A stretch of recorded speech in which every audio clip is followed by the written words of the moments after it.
usia SMP difitnah Difitnah. sama teman sendiri. Bukan, ini di lingkungan. Oh, lingkungan. Ada tempat bermain. Saya adalah korban.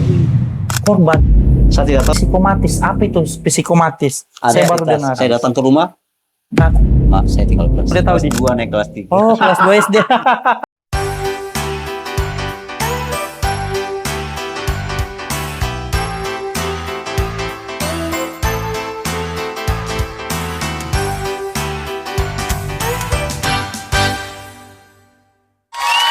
Kembali lagi di Maher Talk. Terima kasih banyak atas penonton setia, teman-teman sekalian. Nah, alhamdulillah saya bersyukur sekali karena malam ini kita kedatangan tamu istimewa yang sangat berpengalaman, multi talenta. Dia bisa nyanyi, bisa MC, bisa apapun. Kalau dia disuruh bisa dance. Inilah kita perkenalkan kepada Kak Ancu. Masya Allah, salim dulu. Assalamualaikum. Waalaikumsalam, Kak Ancu. Wis, gimana kabar ini, Kak Ancu? Alhamdulillah. Alhamdulillah baik.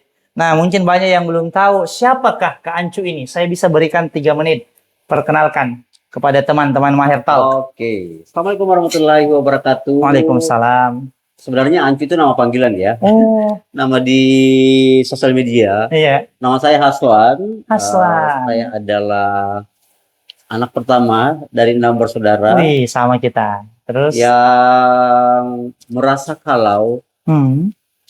hidup itu Hmm. tidak harus begitu-begitu saja. Asik. Hidup Boleh. itu harus dikejar, Harus dikejar. harus keluar dari zona nyaman. Harus keluar dari zona nyaman. Alhamdulillah sekarang on the way 40 tahun. Wih, sudah 40 tahun. Iya, 50% dari saya nih. setengah dari umurnya ya. Tapi Sudah. awet muda. Alhamdulillah, Masya Allah. Alhamdulillah. Jadi sekarang sudah masuk usia 40 tahun dan Ah. sekarang menekuni banyak hal. Banyak hal. Ngajar koreo, fotografer, Fotografer, food blogger, food vlogger, desain kostum, desain kostum, desain grafis, desain grafis, kadang MC juga, MC yang butuh MC boleh nih. nyanyi live podcast juga, Nyanyi live podcast di Dan- media sosial. ya, dan media sosial. Dan sekarang menjadi ayah dari 3 orang, Perempuan. perempuan 2 laki-laki. Oh, 2 laki-laki. Kira kita paling ganteng. Luar biasa sekali, guys. Ya, teman-teman. Saya menarik. Pertanyaan langsung bercabang setelah beberapa Kak Ancu ini menjelaskan siapa sih dirinya. Ternyata beliau multi talenta. Bisa dikatakan seniman Kota Makassar. Wah, Ya, alhamdulillah. Amin. sebenarnya kalau mau dibilang seniman ya, Iya. seniman itu cara orang memandang orang lain. Sebenarnya seniman itu, kalau mau ditanya seniman, apakah kamu seniman? bukan pengakuan. Pasti dia akan bilang, tidak, saya hidup sesuai dengan diri saya sendiri. Ush. Cuman penilaian orang kalau mau dibilang seniman ya, Iya. kembali lagi ke orang, kalau mau dibilang saya seniman, saya belum cukup Iya. ilmu untuk menjadi seorang seniman. Seniman. Karena di luar sana masih banyak karya yang saya akan kejar. Dan ya, kalau mau ditanya, apakah kamu seniman? Saya mungkin bilang, saya adalah orang yang bercita-cita menjadi seniman. Amin, amin. Kita doakan, guys. Nah, berarti mungkin teman-teman atau lingkungan keluarga, wah, sosok Kak Ancu ini gimana sih? Dia tegas kah? Dia lucu kah? Atau apakah di tengah-tengah keluarga? Sebenarnya kalau bicara sosok ya, Iya. saya pribadi itu lebih menempatkan diri di mana saya berada. Apa tujuan saya berada di tempat itu, Mhm. di tempat nongkrong yang isinya Iya. orang-orang gokil, ya Gokil. pasti saya akan gokil. Wih. Saya akan memecah suasana. Ah. Apakah saya di tempat nongkrong orang-orang yang serius, Hmm. saya akan serius. Yang bicara bisnis, kita bicara bisnis. Wih, bisa semua. Pokoknya di mana langit dipijak, di situ langit. Di mana bumi dipijak, di situ Di langit situ ada dipijak. Kak Ancu. Wih, mantap sekali, Pak. Ada. Nah, orang bilang Kak Ancu ini multi talenta. Jujur. Nah, itu bakat dari lahir kah atau kita sering explore? Nah, itu bakat dari lahir, itu multi talenta langsung bisa kuasai semuanya. Cita-cita dulu apa sih? Kalau mau ditanya cita-cita ya, ini pengakuan orang tua saya. Iya. Cita-cita saya itu dulu katanya menjadi astronot. Astronot, injak bulan. Sangat tinggi sekali. Justru Iya. apakah sekarang perjalanan hidup saya untuk menuju ke astronot Bisa tercapai? bisa tercapai? Kalau mau bilang cita-cita itu astronot, tapi kalau Astronot. Kalau ditanya kesukaan, ya itu Hmm. dia semua hal yang berbau seni. Berbau seni. Karena menurut saya seni itu menyenangkan. Seni itu menyenangkan, ya. Yang paling Orang-orang hampir semua orang-orang seni itu menyenangkan. menyenangkan. Hampir semua orang-orang seni itu tidak kaku ya, pastinya Tidak kaku, tidak kaku. baperan. Ya, Nah. ada sesi baper orang seni. Oh, di sisi bapernya. Tapi tidak seperti orang-orang pada umumnya. Fleksibel lah ya. Lebih fleksibel. Dia pintar menempatkan, dia Benar. pintar Jadi, menyesuaikan. Jadi kalau ditanya kita ya, saya lebih ke semua yang dikerjakan menggunakan hati, itu yang saya suka. Kasih yang terbaik. Kasih yang terbaik. Masya Allah, keren. Ya Allah. Saya banget ini. Ush. Nah, kalau semua kemampuannya Kak Ancu ini dilihat, apa satu yang paling menonjol dari semua ini? Dari semua itu, apa sih yang paling menonjol dari sisi kehaslan ini? Pernah jadi, saya lihat Instastory, pernah jadi tour guide, pernah jadi MC, pernah jadi drum band. Sebenarnya awalnya saya suka menggambar ya. Oh, Saya suka melihat warna. Dari hmm, warna saya belajar fotografi. ya, Saya bagaimana caranya mengambil komposisi segala macam, mengombinasikan warna segala macam, akhirnya belajar menggambar, jadi desainer, ya, desain baju. Pokoknya meracik sesuatu yang di luar dari pikiran orang, kayak apa ya? Oh, ternyata bisa begini. Oh, ternyata bisa diwarnain begini. Oh, ternyata bisa begini. Saya juga pelatih color guard di marching band. ya, Jadi kalau dibilang saya lebih menonjol kemana ya? Mungkin saya lebih menonjol ke kreasi kreativitas, kreasi warna, Benar. kombinasi. Karena Oh iya, kenapa begitu? Karena hanya dengan warna kita bisa berbicara kita bisa menyampaikan isi hati kita tanpa bicara. tanpa bicara. Warna yang menjadi identitasnya, hasil dari perasaan kita. Benar, apa yang kita ciptakan. Oh, dominan warna apa ini, berarti orangnya itu mau begini. Yeah. Jadi kalau kembali lagi ke pertanyaan kakak, Iya. yang paling menonjol dalam diri saya adalah itu dia, meracik suasana. Meracik suasana. Luar biasa. Ya. Oh.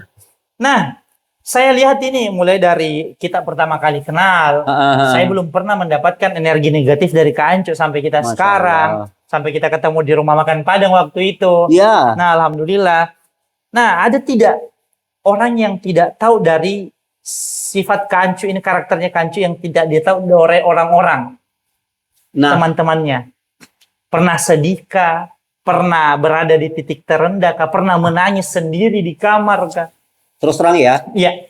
saya ini orangnya psikomatis. Psikomatis, apa itu psikomatis? Saya baru dengar.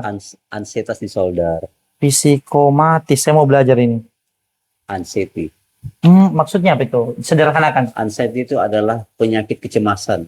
Oh, kecemasannya tinggi. Kecemasannya tinggi. Sama kita lagi. Karena ya itu menyerang orang-orang yang berpikir 3 kali lebih jauh daripada orang-orang yang normal. Perfeksionis termasuk tidak? Perfeksionis lebih ke penilaian ya. Penilaian. Kalau anxiety itu lebih ke dampaknya. Lebih ke belum mulai sudah was-was, ya. Belum mulai sudah khawatir, nanti gagal, nanti apa kata orang. Dan itu adalah penyakit orang-orang yang seperti seniman, orang-orang yang sering belajar segala macam. Konten kreator bisa jadi. Yang ada nonton ini. Artis banyak juga. Artis banyak pasti. Jadi saya adalah orang yang memiliki rasa trauma yang besar. Pada saat apa tuh? Saya dibesarkan dengan sambil minum ya kita. Saya dibesarkan dengan suasana yang mungkin tidak bersahabat dengan anak-anak. Saya dibesarkan dengan keluarga keras. Orang tua atau bapak mama yang keras dua-duanya? Bapak. Oh, bapak yang keras, dididik yang keras. Anak pertama lagi. Bukan didikan yang keras ya, tapi lingkungan.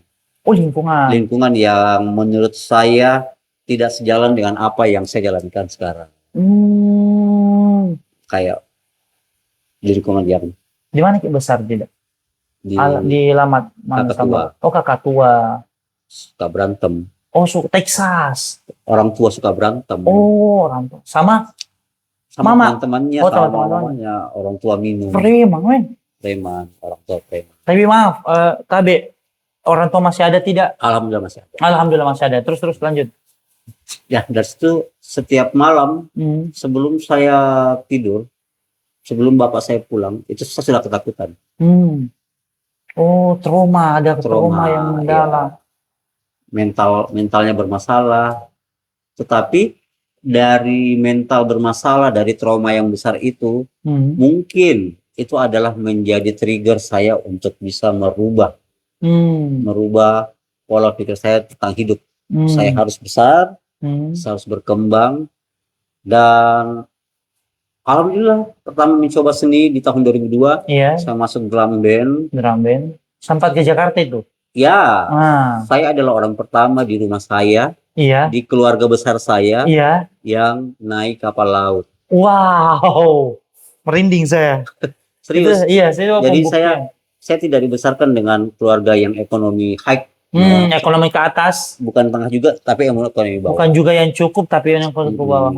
Bawah. Jadi sampai nenek saya pernah bilang, kakek saya pernah bilang, kau adalah orang pertama di keluarga ini yang boleh dibilang membanggakan. Walaupun memang membanggakan tidak dari segi akademik.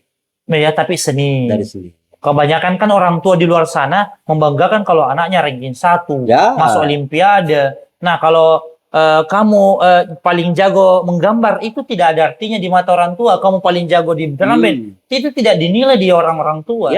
Padahal itu bernilai. Semua anak itu punya kelebihan dan kekurangan. Dan itu punya cerita. Pertama saya ke Jakarta 2002 itu saya mewakili Makassar ya. Makassar. Di namanya Gelantik Marching Band. Di Jakarta, Senayan. Pada saat itu tidak tahu kenapa kebetulan di kelas 2 SMA itu lagi semester. Iya, semester. Nah, di situ pertama ujian nih. Nah, di situ pertama otak kiri dan otak kanan saya bertengkar. Iya, benar-benar bertengkar. Nah, yang mana yang saya akan pilih? Apakah akademik atau seni? Yang akan. Ya, akhirnya dengan pikir panjang saya merasa bahwa oke lah, kalaupun saya gagal di akademik, saya akan bisa mencoba besar. Karena satu kemampuan ya, saya akan mungkin bisa lebih besar di seni. Jadi alhamdulillah kami berangkat.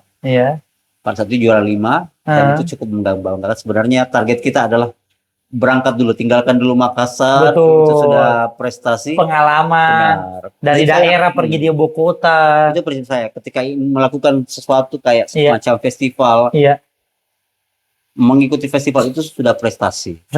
Juara itu adalah bonus. Nah, jadi.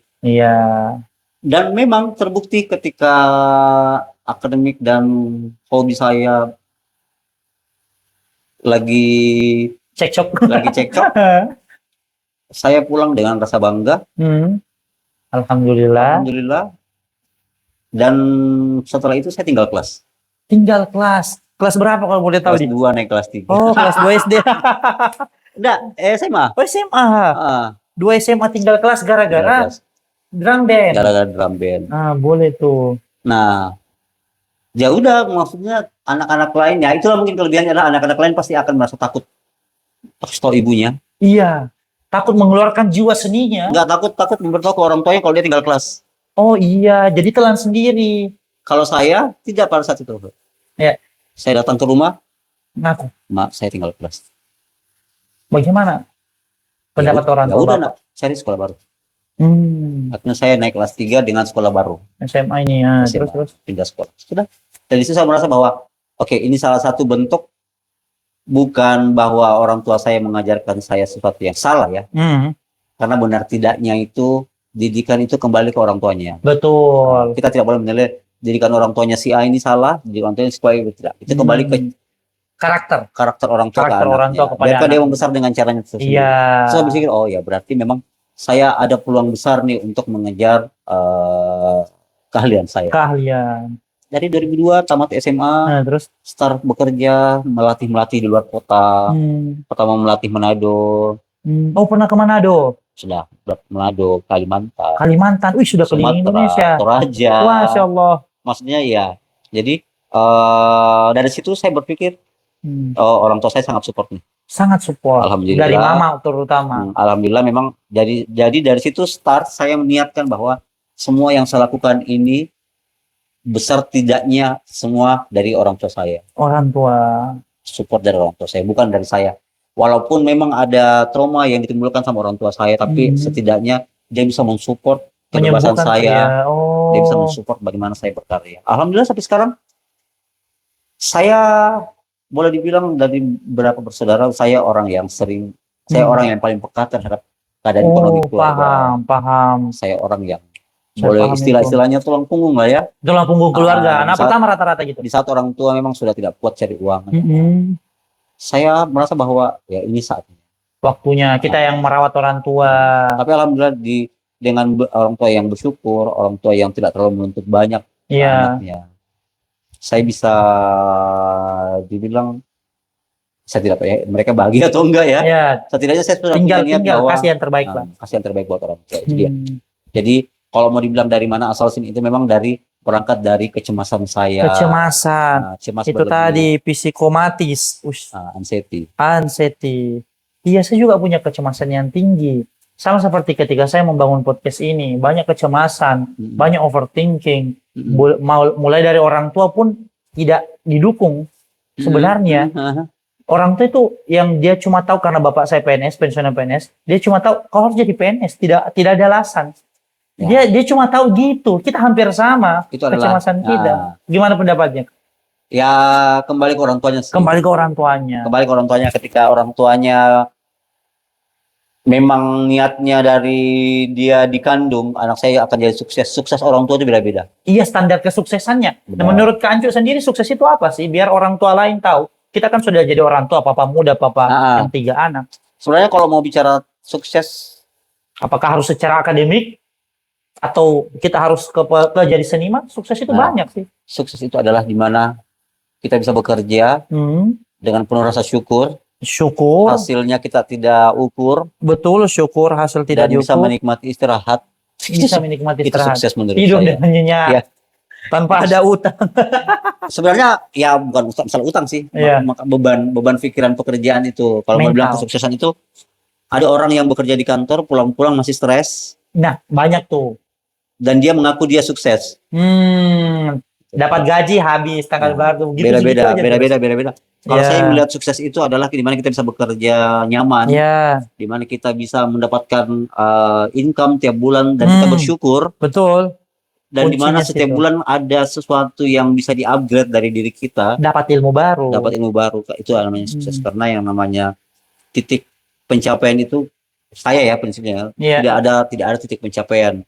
Tidak ada finishnya. Semua kita harus upgrade lagi karena setiap hari kan kehidupan semakin bertambah. Betul, kencang ini. Ilmu pengetahuan semakin bertambah. Betul. Contoh kayak kita nih, kayak saya ini dulu menggambar pakai pensil, sekarang bisa menggambar pakai iPad. Lebih memudahkan. Makanya kalau mau dibilang sukses menurut saya adalah di mana kita bisa nyaman aja dalam bekerja. Di mana kamu nyaman dan bersyukurnya itu sesuai dengan passion kita. Iya. Yang jadi permasalahan ini Kancu, ketika saya mau rekrut orang-orang yang membangun tim podcast, itu kebanyakan anak muda zaman sekarang itu langsung bertanya fee-nya berapa. Dia melihat itu sebuah ukuran. Memang sih indeks ekonomi dalam situasi saat ini, tetapi itu yang membuat mungkin anak muda kebanyakan kurang berkembang karena selalu mengukur apa-apa dengan uang. Saya tahu kita butuh uang, tetapi kita harus keluarkan skill dulu sebelum ada uang. Bagaimana pendapatnya Kancu? Bagaimana merintis sampai bisa seperti saat ini? Sebenarnya kembali ke tujuannya tujuannya untuk membangun company. Apakah mengajak orang untuk tumbuh bersama? Betul, tumbuh bersama. Atau kita tumbuh dulu terus memanggil orang, meng-hire orang? Kalau konsepnya yang kedua itu berarti orang itu akan berpikir saya akan ada income di proyek ini. Saya tulis sih bilang saya ingin bertumbuh, cari orang partner yang ingin bertumbuh, berdampak dan bermanfaat bersama. Ya, tapi makanya baik buruknya komunikasi memang harus diperjelas. Betul. Apalagi menyangkut menyangkut dengan industri ya, Industri. kayak podcast. Pasti Betul. di otak orang nih podcast banyak dapat uang di YouTube, Iya banyak dapat lagi. ini di YouTube. Iya lagi. Gitu Saya bro. pernah merintis YouTube dari nol Hmm. dengan teman-teman. Kami tidak dibayar, Hmm. kami tidak, semua orang tidak dibayar, Hmm. semua orang berkarya. Hmm. Mungkin kalaupun yang dibayar hanya yang kita pakai jasa seperti kameramen, Iya, itu yang kita akan freelance. carikan budget. Tapi yang lain tidak. Dengan Oh. catatan bahwa ya ketika ada income kita bagi. Betul, pecah telur kita makan telurnya sama-sama Betul. gitu. Betul. Tapi kalau konteks yang dipakai yang kedua, orang yang mempunyai project dan meng-hire orang, Oh, orang-orang itu pasti mindsetnya. akan berpikir bahwa ini ada income. Iya, Ini ada lahan income. nih ada. Benar. Kita tidak boleh juga bilang bahwa kenapa semua yang saya orang yang saya suruh Betul. selalu berbicara masalah uang. Gitu, Itu pandangan dia terkait hidup. oh ya Dia kasihan. tidak ada Paham. kepentingan di podcast ini. Paham. Jadi kalaupun memang Hayes mau melakukan hal seperti itu, saya mungkin bisa bilang kalau carilah orang terdekat dulu untuk bicara dari nol, membangun dari nol. Paham. Terus Jalan sama-sama, tips. jalan sama-sama. Ini tips nih. Ini tips adalah jalan sama-sama, berhenti sama-sama. Kalaupun memang mau berhenti sama-sama, jangan ada yang maju satu. Oh. Berhenti sama-sama. Komitmen. Harus komitmen. Kalaupun memang mau satu, tetap ini tidak mau maju, tapi tetap mendorong. Cari orang lain yang bisa. Paham. Seperti itu. Lebih ke mengerti sih sebenarnya. Iya. Nah, ada tidak titik terendahnya Kak Ancu ini selain sampai bisa seperti sekarang? Bisa jadi MC hebat ini dipelajari atau secara otodidak? Titik terendah. Titik terendah tak untuk, dan bagaimana cara bangkit? Tips buat teman-teman. Sebenarnya kalau bicara titik terendah dalam hidup ya. Iya, pasti semua orang ada sih. Saya adalah korban bully. Korban bully. SD. SMP. Karena sebelum mengenal karakter saya masuk di lingkungan yang start dari keluarga yang tidak mampu, dengan mimpi yang besar. Otomatis kepercayaan diri saya akan terbentuk dari kecil. Dan saya ada di lingkungan yang tidak percaya dengan kepercayaan diri. Tidak percaya diri. Bukan. Atau saya ada di lingkungan yang merasa bahwa kamu tidak akan bisa. Oh. Karena keadaan ekonomi kamu seperti ini, kamu tidak akan bisa sampai di sini. Kamu masih SD. Dipandang sebelah mata. Ya, itulah. Kalau saya bilang itu adalah titik terendah saya. Di apa ya? Seperti diolok-olok dengan. Sampai sentuh fisik tidak sampai. Tidak, alhamdulillah. Kalau sentuh fisik itu kenakalan. Kenakalan. Kalau bully lisan. Kalau bully lisan lebih menyangkut ke mental. Oh, dan itu berbekas sampai sekarang. Kayak dulu kan kayak gini, kayak kecil. Saya memang suka buat sesuatu, saya orangnya tidak bisa diam, guys. Overaktif kalau ada Overaktif. Saya kayak suatu saya dapat botol. Iya. Berkreasi lah. Saya membanggakan kreasi saya itu, orang-orang tidak banggakan. Oh. Contoh saya botol anggaplah saya bikin bunga lah dari botol. Saya bikin bunga jadi. Dan saya membanggakan orang-orang yang sekeliling saya itu yang bisa membeli bunga. Kita akan melihat hal itu. Dalam. Jadi itu tantangan terbesar. Kalau mau dibilang titik terendah, ya itu dia. Ketika saya ada di titik di mana orang melihat saya rendah, tapi saya tidak bisa ngapa-ngapain. Saya hanya bisa besar dengan niat yang besar, tekad. Besok saya akan buktikan kalau apa yang kamu rendahkan akan menjadi sesuatu yang ada di atas kamu. Dan itu terbukti, Pak. Alhamdulillah. Ya, kembali lagi keberhasilan, kesuksesan. Iya, alhamdulillah. Kita tidak bisa ukur ya. Iya, bukan soal nominal kan. Tapi ada beberapa momen yang, contoh teman SMA saya. Iya. Yang 2002 yang saya mau ke Jakarta yang tidak ikut semester. Ada beberapa teman saya yang ngebully. Kok bikin itu gitu-gitu? Iya. Tidak ada gunanya. Bikin habis waktu ini kok belajar. Ini kok begini. Tidak ada gunanya. Apa kok bikin begitu tiap hari? Latihan capek-capek. Mending kau istirahat belajar. Saya nikmati prosesnya sampai saya ada di titik pulang ke Makassar dengan berjuta-juta uang hasil melatih saya. Wow. Dengan hasil saya yang saya akan bawa ke besar. Berapa tuh nominalnya pertama kali? Anak Tidak, SMA dapat juta-juta, Tidak. puluhan juta, weh. tidak tamat SMA sudah. Tamat Beberapa tahun SMA. sudah tamat SMA. Akhirnya Oh, saya merantau melatih di sekolah-sekolah, menjadi pelatih, oh keliling. keliling. Akhirnya pulang ke Keliling. Makassar, ketemu teman saya yang tadi, Yang bully itu SMA. maaf, ini ketemu dia di Swalayan. Ini Swalayan. Dia kerja di Swalayan. Oh, terbukti. Nah, saya tidak bisa membandingkan apakah pekerjaannya itu rendah atau tidak. Saya cuma bisa bilang, di mana? Bilang, iya. Oh, kerja di mana? Dia tanya saya, oh, Iya. saya freelance, saya melatih keluar kota. Oh, mantap dong, keren dong. Saya mungkin berdosa. Detik itu saya bilang, alhamdulillah. Dosanya di mana kalau bilang Saya alhamdulillah? bilang alhamdulillah daripada saya berdiri kayak 8 jam. Dalam hati harus disampaikan. Artinya dari pengalaman cerita yang story yang kita ceritakan tadi pengalamannya, bahwa jangan pernah memandang sebelah mata sesuatu. Sesuatu yang akan tumbuh. Sesuatu yang akan tumbuh. Kita tidak tahu mekarnya di mana, waktunya kapan. Artinya jangan pernah kau rendahkan orang lain sehingga kau lupa bahwa kehidupan itu tabur tuai. Apa yang kamu tanam, itu yang kamu dapatkan, Pak. Dari situ. Iya. Dari alhamdulillah juga teman-teman SMA saya, ada beberapa teman-teman SMA saya yang mungkin yang saya rasa bahwa dulu merendahkan saya, dulu merasa bahwa apa yang kalau lakukan adalah wasting time. Kau membuang waktu. Asik. Jadi wasting time. Setelah sekarang setiap pertemuan teman-teman SMA saya yang harus traktir. Loh, kita yang traktir. Saya yang memasang diri saya. Tapi belum menikah, belum ada pendahara. Sudah nikah? Sudah ada. Alhamdulillah saya dapat istri yang. Nikah umur berapa sih, Kak? Saya nikah umur 33. Oh, 33. Saya 24. Harus banyak belajar sih sama Kancing. 33. Terus istrinya beda berapa tahun? Istrinya beda 5 tahun. 5 tahun sama kalau bilang saya. Beda 5 tahun. Pacaran 10 tahun. Berarti kelahiran leting dong sama istri tak. Kelahiran berapa? 92. Oh, 92 dia. Saya 98. Jauh lah. Ya, jadi begitu. Terus sekarang alhamdulillah saya selalu merasa bahwa saya adalah orang yang akan memberikan sesuatu hasil keringat saya kepada teman-teman saya yang pernah membuli saya.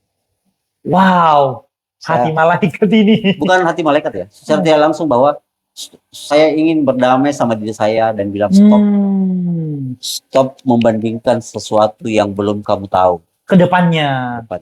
Karena paham. Saya selalu bukan memaksakan diri ya. Saya selalu merasa bahwa saya terdorong untuk membuat mereka senang. Ya, saya bayar, ayo ngumpul kopi, saya bayar. Asik. Bukan bahwa sama bilang bukan ya. Sombong, bukan sombong ini, bukan. Ini motivasi buat saya bahwa. Iya, cara mendamaikan diri, ala Kaancu.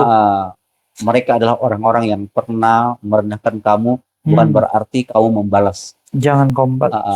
Karena orang-orang yang pernah melakukan kejahatan sama kita, tapi kita balas baik, doanya itu paling manjur.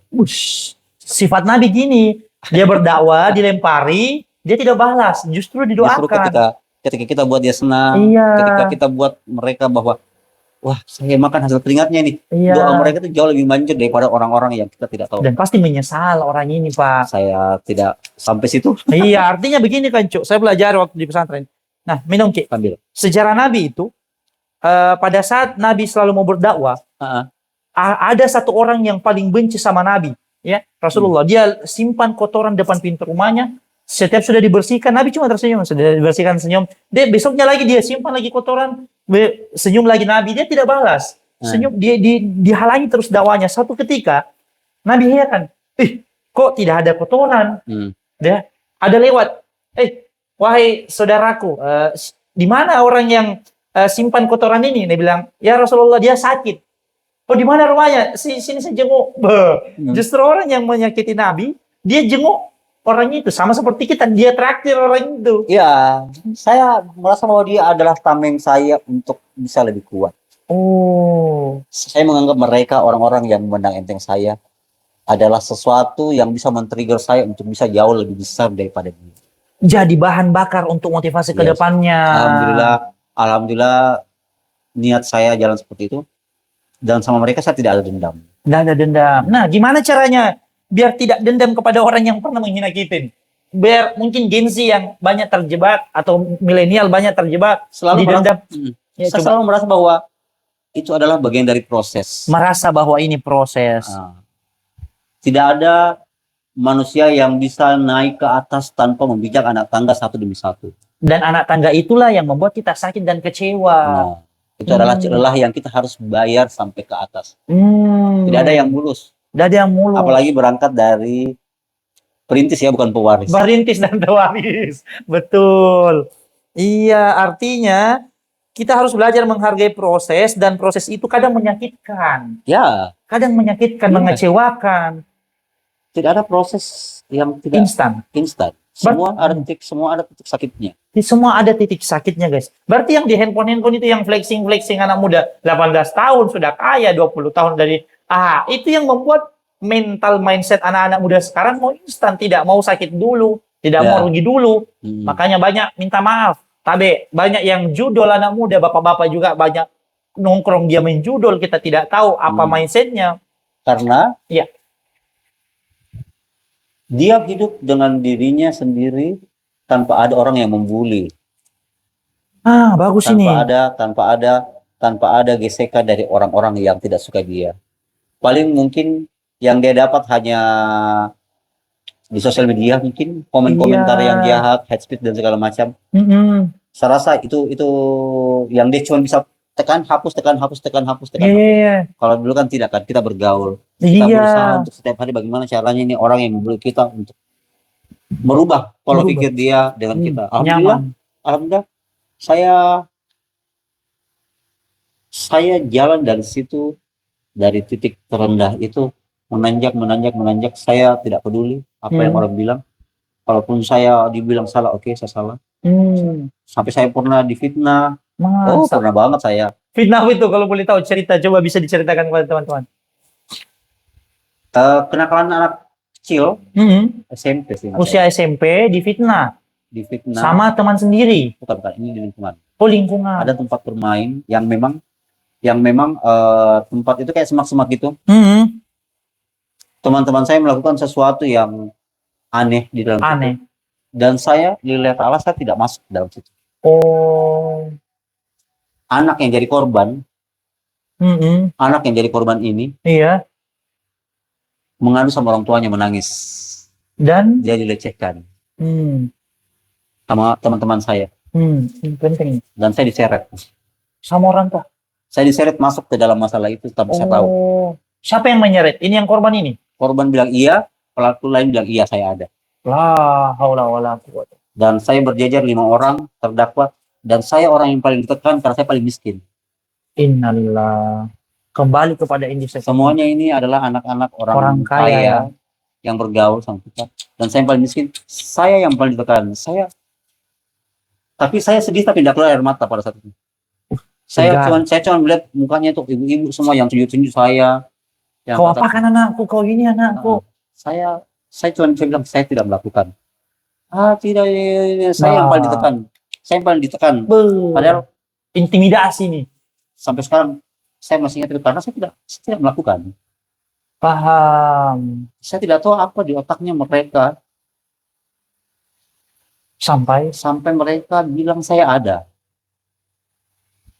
Tidak mau salah karena merasa di atas. Karena kesalahan saya sama mereka. Egonya itu karena dia kaya. Main sama mereka. Tumbuh sama mereka. Tapi saya tidak tahu ya apa yang ada di otak mereka sampai merancang sesuatu. Kalau saya yang salah, saya ada di bagian dari mereka yang melecehkan anak ini. Dan anak ini mengaku saya. Ini semua mengaku saya. Didoktrin dong, yang ini korban. Saya tidak tahu bagaimana prosesnya saat itu di era-era saya SMP. Itu adalah sakit berdarah tapi tidak yang saya simpan sampai sekarang. Iya, paham sih, paham. Itu bukan bully. Itu lebih ke intimidasi sih kalau saya. Ya, pembunuhan karakter, pembunuhan mental. Iya. Saya langsung drop, saya langsung jadi tunduk. Saya tidak berani keluar beberapa hari karena saya bingung, bukan karena saya merasa bersalah. Karena saya bingung kenapa saya begini. Satu orang yang percaya saya hanya mama saya. Mama saya. Nah, apa nasihat terbaik mama ta itu pada saat di titik terendah ta itu difitnah? Pasti ada tuh yang paling diingat. Saya punya mama hanya bilang itu hari. Iya.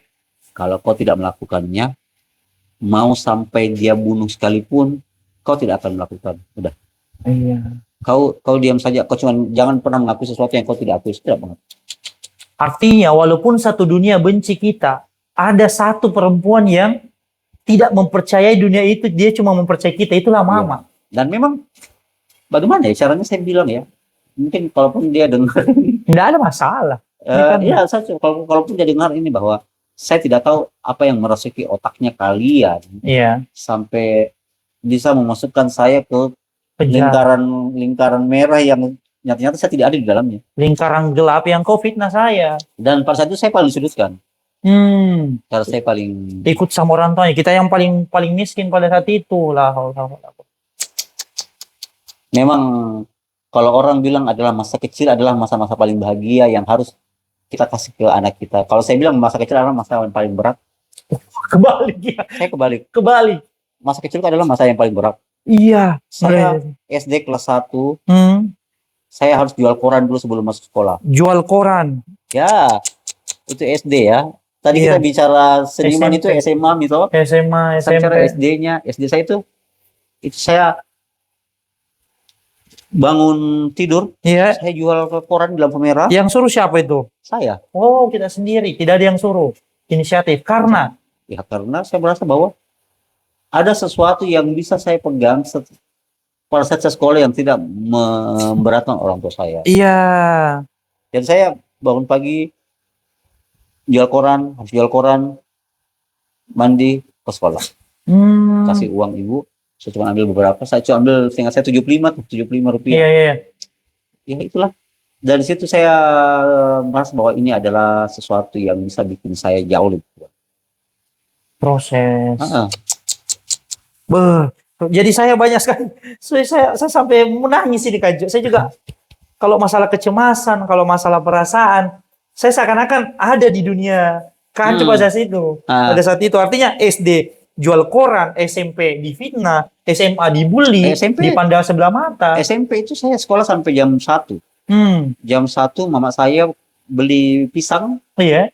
satu pohon itu saya jual sama adik saya. Iya. Jadi saya pulang sekolah jual pisang di sekolah-sekolah. Sekolah-sekolah, pulang sekolah jual lagi pisang sekolah-sekolah. Di keliling kan saya tinggal dekat sekolah. Iya, dekat sekolah. Di mana tuh kalau boleh Di tahu? Kakak Tua. Oh, di Jalan Kakak Tua. Iya, jadi saya jual pisang goreng sama adik saya. Seingat saya setelah hasil jual pisang goreng itu, mama saya pergi sewa film, CD, sewa Iya, CD, DVD, iya. sewa Kaset. CD, ya, hasil dari itu. Dan saya, adik kakak nonton setelah malam. Dan begitu terus berputar setiap hari, beli TV baru, beli ini baru. Itu adalah hasil dari jualan mama saya. Hiburannya anak. Dari situ mama saya kumpul uang, beli ini baru, beli sepeda, beli ini, beli itu. Dari hasil kami jualan koran itu. pisang goreng. Pisang goreng itu. Artinya orang tua selalu memberikan yang terbaik kepada anaknya. Makanya ada istilah, ya, orang tua itu bisa mendidik 7 atau berapa bersaudara? 6 seorang anak, tetapi 6 orang anak ini belum tentu bisa merawat orang tua. Mungkin dirasakan sekarang. Oke, alhamdulillah. Tapi alhamdulillah saya orang tua saya walaupun dengan kekurangan saya melihat dia sosok yang ya udah, ini adalah hidup satu kali, kalau kita mau stop dan mengeluh, Dan artinya ya artinya nggak ada juga yang peduli. menikmati saja. Kalaupun kita Iya. serba kekurangan, ya itu sesuatu yang harus kita nikmati karena setiap orang targetnya berbeda. Iya, kalau kamu merasa kekurangan, kau perjuangkan dong. Bagaimana biar tidak kurang? Bagaimana caranya?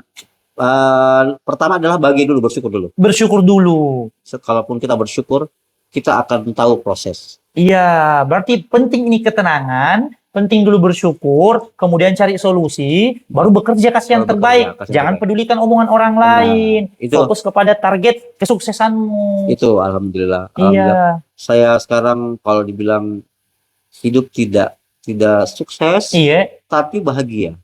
Hidup tidak sukses tapi bahagia. Dan mungkin di mata orang tua tak sukses, di mata istri kita sukses. Itu adalah, kembali lagi saya bilang tadi, itu adalah penilaian orang. Penilaian orang. Sukses itu adalah penilaian. Betul. POV-nya orang. Ya benar. Kalau Iya. pikirnya orang.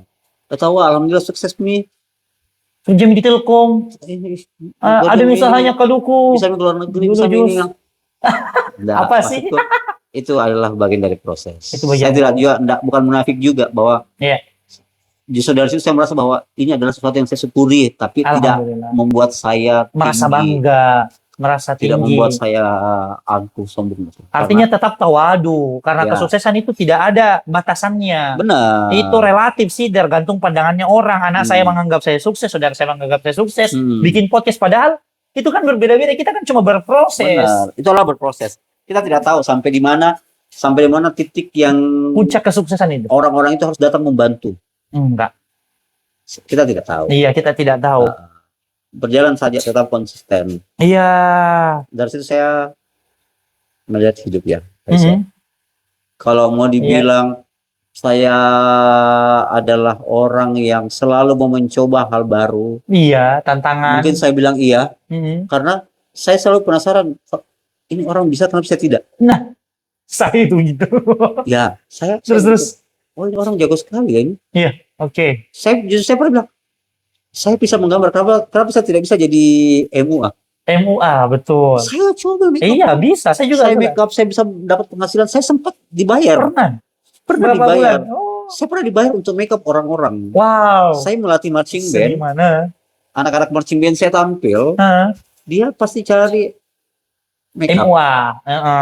Lagi naik daun ini MUA Enggak, masing-masing. anak-anak saya tampil pada saat itu, saya melantau ke Manado, Sulawesi Selatan. Manado. Terus Anak-anak saya tampil, Kastan di mana ini? Di mana dapat make up? Saya make up berapa? banyak. Sendiri. 20 orang. Oh, oke. Berapa di salon sana? Di sana salon 150 kalau satu kepala. Kasih saya 100. Iya, jadi. Saya pergi beli alat make up. Saya make up modal semua. asik. Dan itu alat make up saya simpan. Terus saya tampil dapat lagi. Dapat lagi. Jadi income tersendiri bahwa untuk memulai itu kita tidak harus perfect. Iya, untuk memulai kita tidak harus sempurna. Paham. Intinya kembali ke yang seniman tadi. Ya. Intinya kita bisa bekerja dengan nyaman.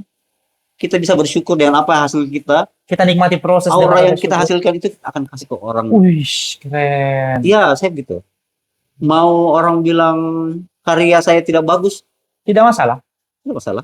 Iya, betul. Kita tidak rugi, kita tidak. Prinsip saya, bagaimana caranya saya menyajikan? Iya.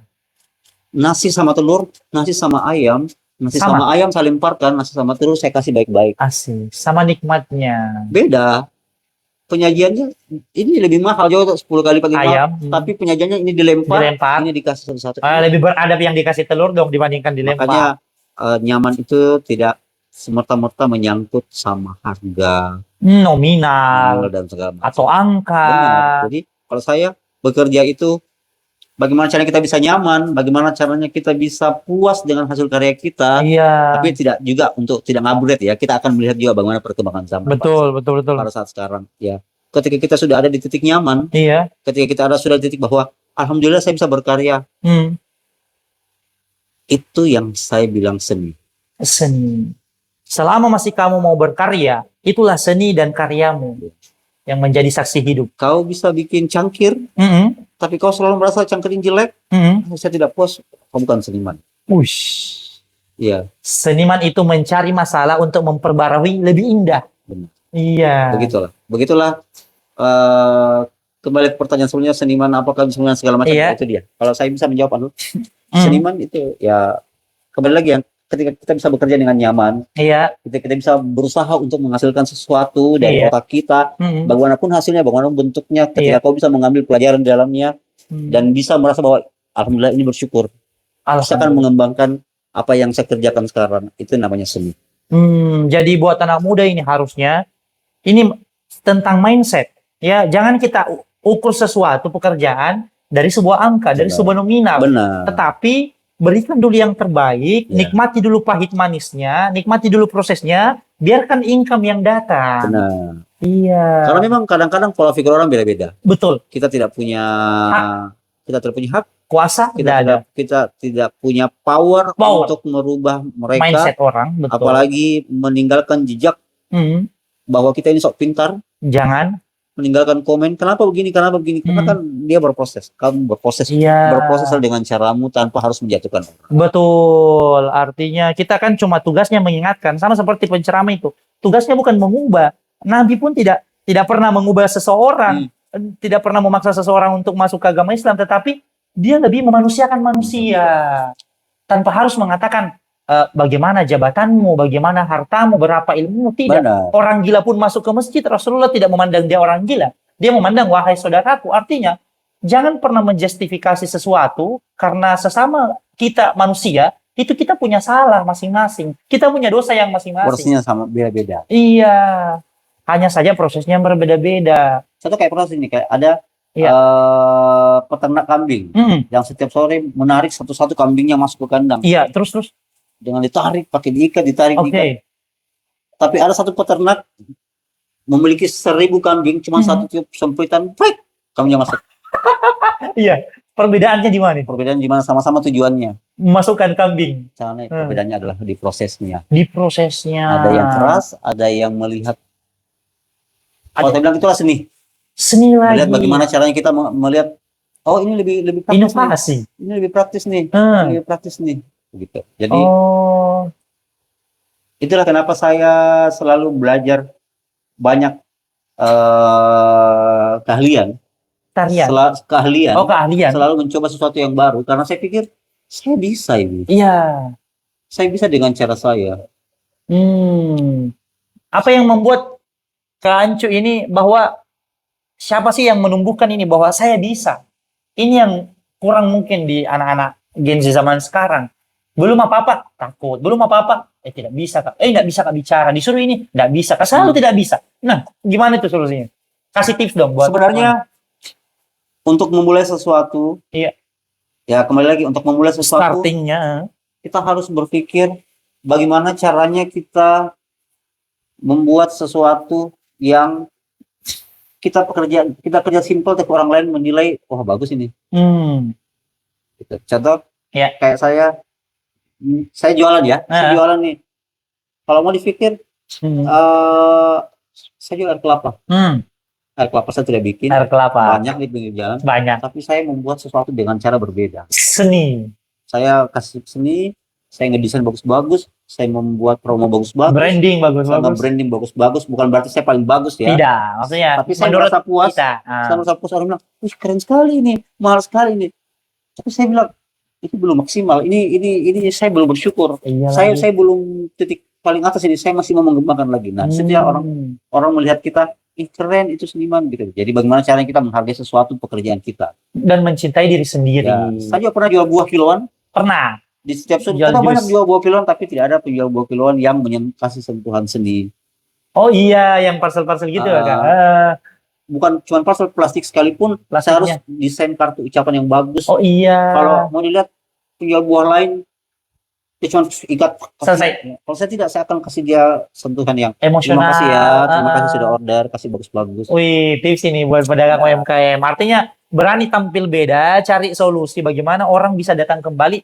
Yang kau membuatnya beda. Semua penjual kelapa sama isi kelapanya, tapi yang membuat beda ada tulisan kalukunya. Kita tidak bawa ini. Kita tidak bawa. Jadi itu dia maksudnya, tidak hanya produk kaluku ya. Iya betul. Semua yang kita lakukan kalau kita mau start, ketika kita mau fokus di produk yang kita akan buat, kita akan fokus di karya yang akan kita buat, pakai hati, nikmati prosesnya. Iya. Karena ketika kita sama-sama sampai di finish, proses yang akan kita nikmati sama yang tidak kita nikmati itu akan beda. Beda.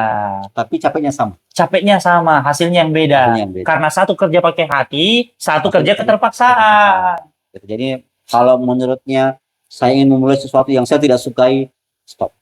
Oh iya lagi, saya gitu. Jangan dilanjut. Cukup tahu. Cukup tahu. Yang penting sudah merasa. Karena dengan keinginan kita, dengan kita manusia yang ingin cari tahu banyak hal, saya mau manjat tebing. Kenapa orang bisa tidak? Manjat. Saya lihat, oh begini rasanya. Bukan saya, turun. Oh iya, turun. Yang penting saya sudah coba. Sudah coba, explore. Benar.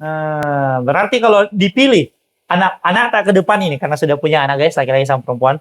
Siapa namanya laki-laki yang baru bungsu? Yang bungsu Arkana. Arkana. Nah, kalau Arkana nanti besar, apakah Kak Ancu mengarahkan kau harus fokus ini? Di luar negeri kan gitu. Dari kecil, dia tahu talentanya pemain bola, fokus aja pemain bola, jangan sentuh apapun. Kita di Indonesia beda.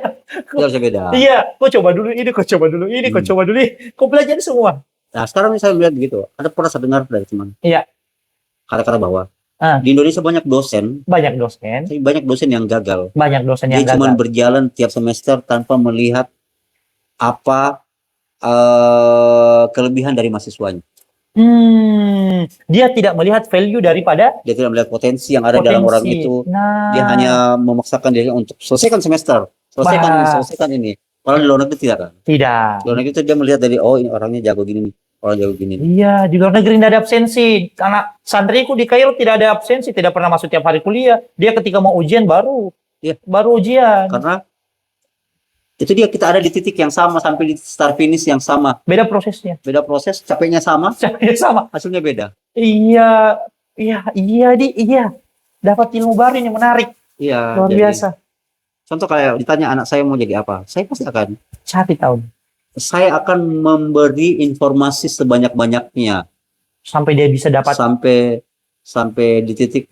Jangan juga bilang biarkan dia tumbuh menjadi dirinya sendiri, tidak. Jangan. Kita harus mengarahkan dia yang baik-baik, Iya, paham. beberapa pilihan. Dan resikonya. Dan kalau dia sudah memilih saya mau jadi ini, ya support. Support, kasih karpet merah. Nah, kita tidak bisa bilang, oh, kamu harus berpangkat, kamu harus berini supaya kamu dilihat, Kurang tepat lah. Kehidupan itu bukan, kita melahirkan anak bukan melahirkan Robot, boneka, betul. Nah, yang Kita bisa. melahirkan anak, bukan melahirkan boneka. Artinya, jangan kau paksa anakmu sebagaimana dengan egomu. Betul. Tetapi, supportlah anakmu, rangkullah anakmu sebagaimana dia maunya ke sana. Ya. Sukanya ke sana. Kayaknya 5 episode ini Asik. panjang sekali Seru kayaknya. deh, seru deh. Iya, datang berapa. Jadi begitu. Keren. Jadi belajarlah berproses, Belajar supaya kau bisa berproses. menikmati hasil yang sesuai apa yang kamu ingin. Iya, kamu akan puas dan bersyukur atas apa. Benar. Nah, pesan-pesan. Wih, banyak sekali. Nggak tahu jam berapa ini. Aman. Kayaknya, ya pesan bagi di luar sana orang tua agar anaknya tidak membuli anaknya. Tidak ada lagi haslan-haslan selanjutnya keancuk di luar sana. Pesan-pesannya kira-kira, jangan kau jadikan kekayaan muka sebagai untuk menekan orang lain. Jangan kau jadikan pangkatmu untuk kan kebanyakan gitu. Hukum kita itu tumpul ke tajam ke bawah, tumpul ke atas. Saya saja, anak saya Iya, kelas 1 SD. Kalau saya, ya manusia tingkat stresnya beda-beda. beda-beda, betul. Kalau menurut saya intonasi ke anak saya sudah tinggi. Sudah dewasa. Intonasi ke anak saya sudah tinggi. Ah, Saya pasti akan sedih. sedih. Iya lagi. Saya pasti akan tunggu momen dia enjoy kembali bermain. Saya langsung pasti peluk, saya minta maaf ya nak, kalau tadi naranya tinggi, itu lebih bisa diterima. Wih. Itu Dan ini jarang ada orang tua minta maaf sama anaknya. saya minta maaf. Ay, Istri saya minta maaf. Wih.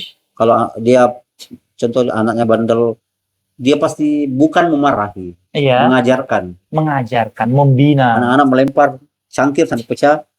Kalau orang tua yang tidak terlalu Stresnya. sudah cangkir Ji. Iya. Tidak. Kalau kami, kita kasih tahu tidak boleh. Ini cangkir, tidak untuk dilempar, tidak ini besok-besok jangan. Bukan bahwa kita lebih memilih cangkir daripada anak kita, tidak. Jangan. Kita memberikan ilmu ke anak kita, memberikan Edukasi. edukasi ke anak kita. Dan Edukasi itu sejak akan dini. diingat sampai besar. Iya lagi. Karena masa-masa kecil kita adalah masa-masa kita merekam. Mereka mencontohi. Anak-anak kan suka mencontoh. Ush. Kalau yang tidak berangkat dengan niat baik, anak-anaknya Hmm. itulah biasanya besarnya jadi jahat, Iya. jadi peminum, jadi apa segala macam, penjahat.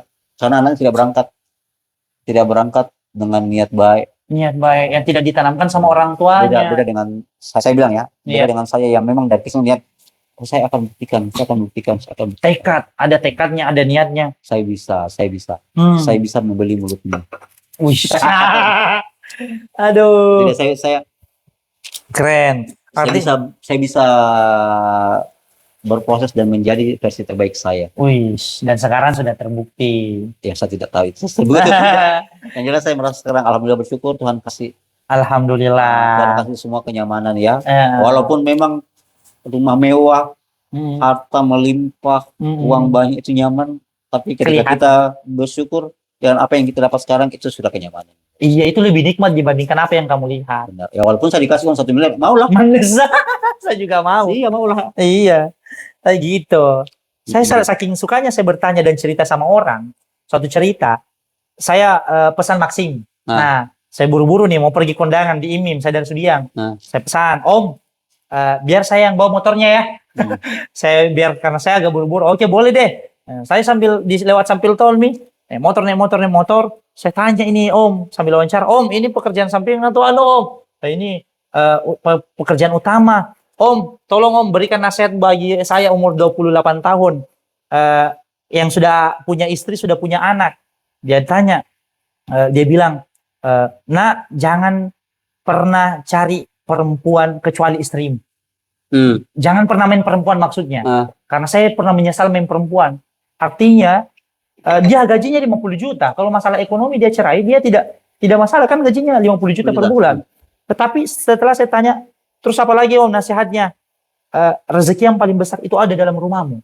Istri sama anakmu. Bukan tentang nominal. Ya. Bukan tentang harta. Kemudian penyebabnya cerai apa Om?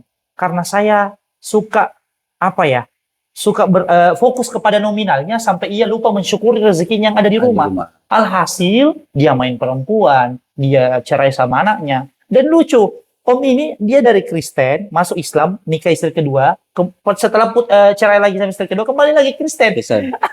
Dia bilang, betul-betul. Di situ saya tertampar. Ada konten saya buat seperti itu.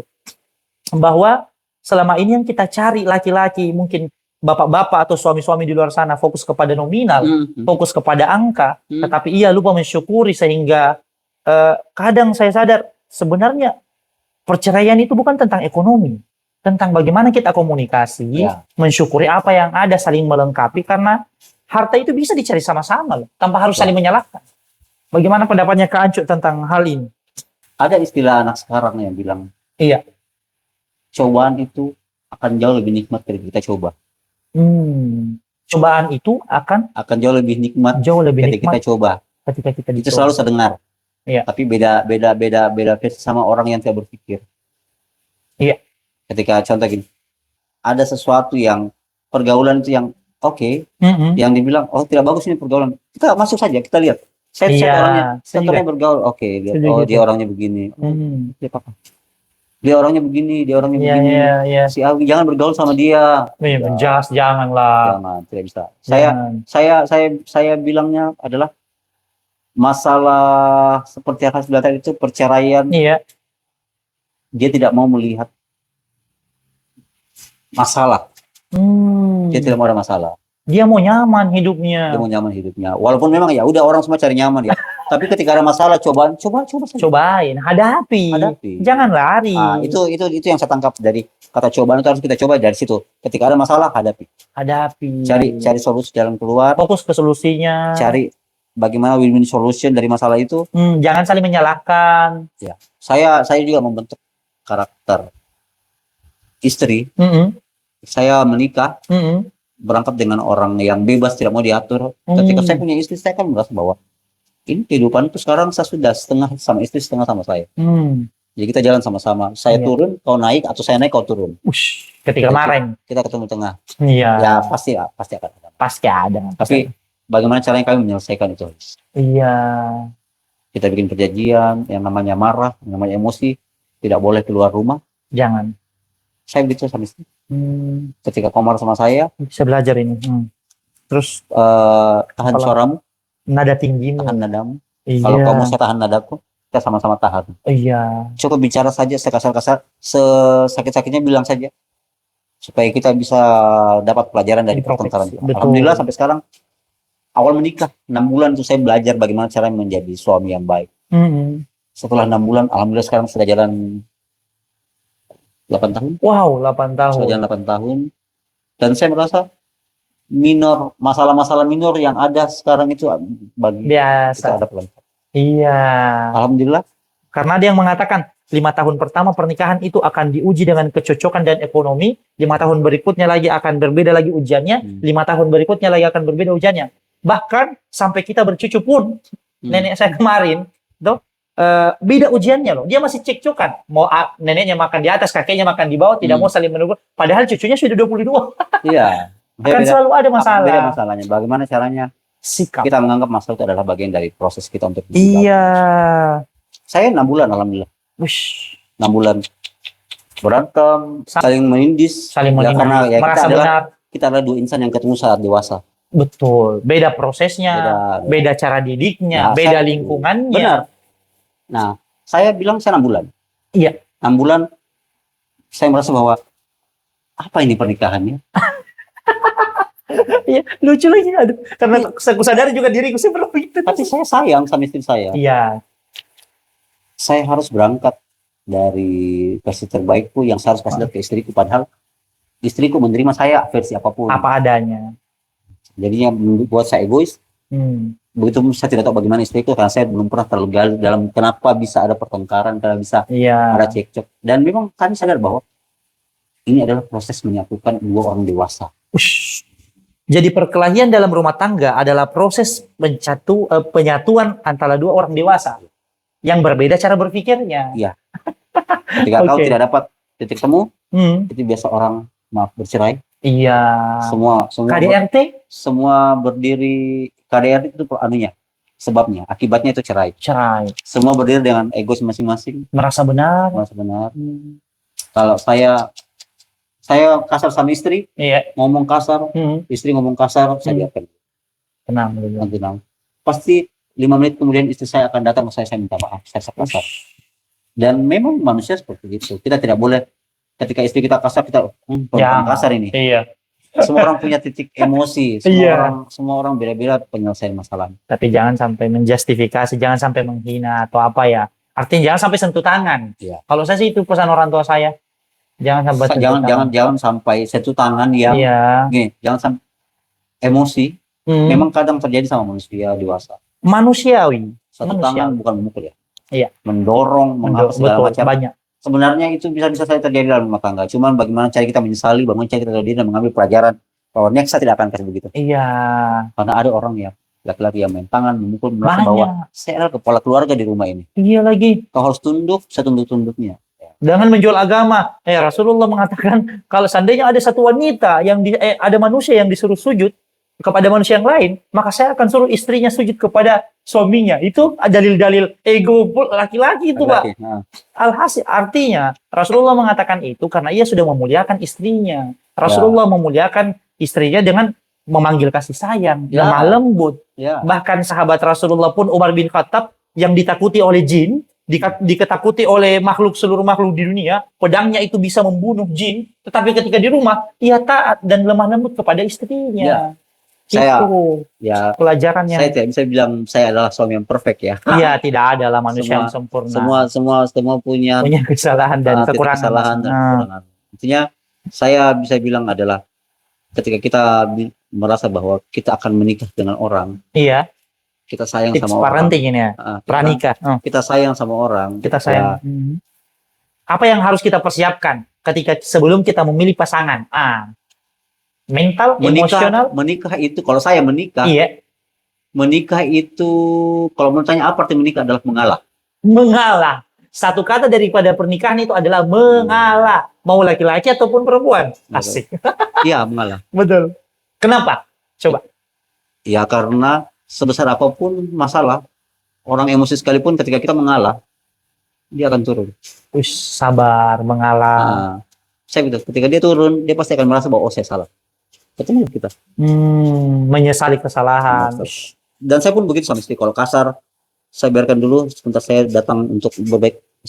Ya menenangkan dulu. Saya akhirnya mau bercanda dengan keahlian saya. Seniman gitu, saya juga gitu sih. Saya bercanda sampai dia ketawa. Kalau dia ketawa, alhamdulillah. Iya, itu aman dunia. Aman dunia. Begitu itu terus yang terjadi. Tapi bukan juga bahwa kita ada senjata lucu-lucuan bahwa kita mau senaknya. Jangan. Walaupun kamu bekerja keras, walaupun kamu cari nafkah, walaupun kamu stres di pekerjaan, di korporat, jangan salahkan istrimu, Pak. Jangan salahkan anak. Benar. Jangan bunuh karakternya. Tips, karena kita punya anak perempuan secara personal ini. Saya belum punya anak perempuan. Orang tua saya mau punya anak perempuan. Tips ada tidak? Bisa jadi gini loh, makan ini. Kadang orang tua kan gitu. Makan buah, makan sayur. Atau tantangannya, karena ada istilah pepatah, suami itu tidak bakalan sukses dikatakan kalau dia belum punya anak perempuan. Asik. Itu di luar kendali manusia. Di luar kendali manusia. Saya punya anak 3. Mm-hmm. Saya tidak berencana. Tidak ada rencana, promil tidak ada. Tidak ada promil. Dan jaraknya semua 3 tahun. Wih. Tidak pernah pakai pengaman. Wih, tidak pernah pakai KB, spiral apa. Segala macam ya. Wow. Nggak ada pil-pil apa? Anak terakhir saya di USG perempuan. Dan 3-tiganya perempuan, padahal semua anak cowok. Oke, di USG selanjutnya perempuan. Boleh. selalu perempuan. Iya. Sampai akhirnya mendekati hari lahiran masih perempuan. Eh, Akhirnya saya belikanlah barang-barang perempuan dan saya bilang, ya Allah, ini anak terakhir saya yang saya rencanakan, saya akan close. iya, betul. Walaupun memang anak saya perempuan, saya ikhlas. Hmm. Saya akan sayangi dia walaupun dalam hati kecil saya Mau harus berharap anak laki-laki. Sudah. Alhamdulillah. Alhamdulillah pada saat mau melahirkan di scan ulang yang cowok. Arkana lahir. Akan lahir. Alhamdulillah. Ya, kalau mau dibilang tipsnya adalah kita serahkan saja. Pasrah. Kita Tawakal. tawakal, kita serahkan Hmm. saja bahwa niat kita baik. Niat kita Niat baik. kita baik ingin membuat generasi baru dari diri kita, Iya. ingin membuat anak-anak yang pintar, anak-anak yang soleh dan segala macam. Amin, amin. Niat kita dari situ ya. Betul. Kalaupun memang dikasih kayak kita dikasih perempuan ya semua nggak apa-apa ya, masih muda berapa lagi. Iya. Itu sudah dikasih sama Tuhan. Hmm. Mungkin karena kekuatan ikhlas Hmm. Tuhan kasih bonus. Tuhan kasih bonus, masya Allah. Saya bilang itu bonus. Karena penutup dan laki-laki sudah. Terus bonus dan berkah. Beuh, luar biasa guys. iya. Alhamdulillah. Dan memang kenapa saya bilang Tuhan kasih bonus? Hmm. Setelah lahir anak kedua, istri saya didiagnosa kanker payudara. Oh. Operasi, kemo, segala macam. Dan sangat impossible untuk punya anak lagi. Hmm. Dikasih 3 tahun setelah ada kedua lahir. Dikasih. Keajaiban ada, masya Allah. Nah, apa pesan Kak Ancu ini, Kak Haslan, bagi orang-orang yang di sana yang suka membuli deh? Siapa tahu ada teman yang dulu pernah bully sekarang sudah berkeluarga. Nah, pesannya apa? Biar anak kita, generasi kita itu tidak kenal loh. Ini penting, edukasi seperti ini. Sesuatu yang harus kita bagi ke generasi berikutnya adalah sesuatu yang baik.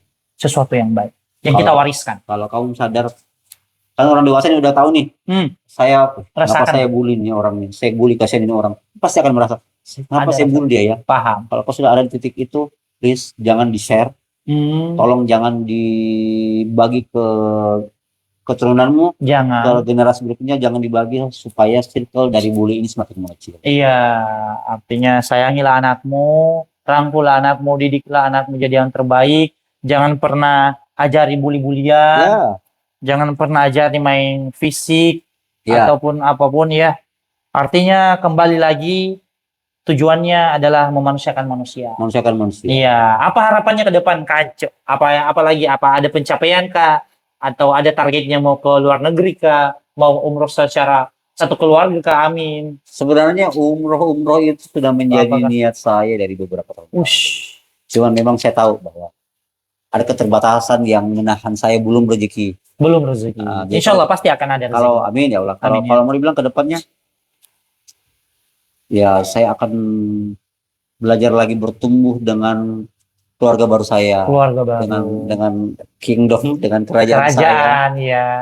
Saya akan bertumbuh, mengajari mereka arti bersyukur, Arti bersyukur. mengajari penting. anak-anak saya arti berbagi, dan Berbagi. mengajari anak-anak saya bagaimana caranya Berusaha. memanusiakan manusia. Memanusiakan manusia penting ya. Ajari anak bersyukur, ajari anak berbagi, dan yang paling penting adalah ajari anak memanusiakan manusia. Oke lah. Seandainya kita hari ini terakhir, ya malam ini kita terakhir. Apa pesan terakhir buat entah ke istri, anak atau yang lainnya? Pesan-pesan. Saya juga akan berikan pesan. Coba Kanco. Apa ya? Semua yang kita lakukan di dunia ini satu paket sama yang namanya resiko. Apapun itu, lakukan saja, kasih minim resikonya, belajar melakukan sesuatu pakai hati, dan belajar mencintai aja, belajar menyayangi, belajar merangkul, belajar tulus ke orang-orang. Wow. Itu sih. Bos. Lebih ke tulus aja melihat hidup ini, bahwa ketika kita di atas, ada orang di bawah yang ingin kita tulus tarik ke atas, kita rangkul, kita peluk, itu menurut saya itu adalah pencapaian. Tulus banget saya merasakan ketulusannya nih. Iya. Sampai memang sesuatu yang dari hati itu bakal sampai ke hati juga. Nah, kalau saya sendiri saya selalu berpesan bahwasanya cintailah dirimu sendiri. Artinya kau bisa terima kritik dari orang lain, tapi jangan terlalu keras sama dirimu. Ya. Belajar memaafkan dirimu. Ya. Belajar terima bahwa kau punya kekurangan. Cari kelebihanmu dan fokus kepada masa depanmu. Jangan pedulikan omongan orang lain yang merendahkan. Betul. Terima kasih banyak Kancu. Terima kasih banyak Aslan. Terima kasih banyak. Semoga bisa jadi amal jariah bermanfaat. Kita berdampak kepada orang banyak. Saya niatnya di sini podcast seru-seru lucu-lucu, tapi Kesedih. Bukan sedih, lebih ke oke, Ngalir. tenang, mengalir, Enjoy, lebih ke relax. enjoy. Ya memang ada saatnya memang kita harus dulu tenang. Mungkin kalau diawali sholat. Iya, Masya Allah. Makasih banyak kan, Cu. Terima Ces, kita saya kasih. tutupi dengan Ces. Terima kasih banyak. Silakan. Ya, semoga bermanfaat bagi orang banyak. Kita Amin. gini, kayak di Yuk, diskotik. Asik. diskotik. Hmm.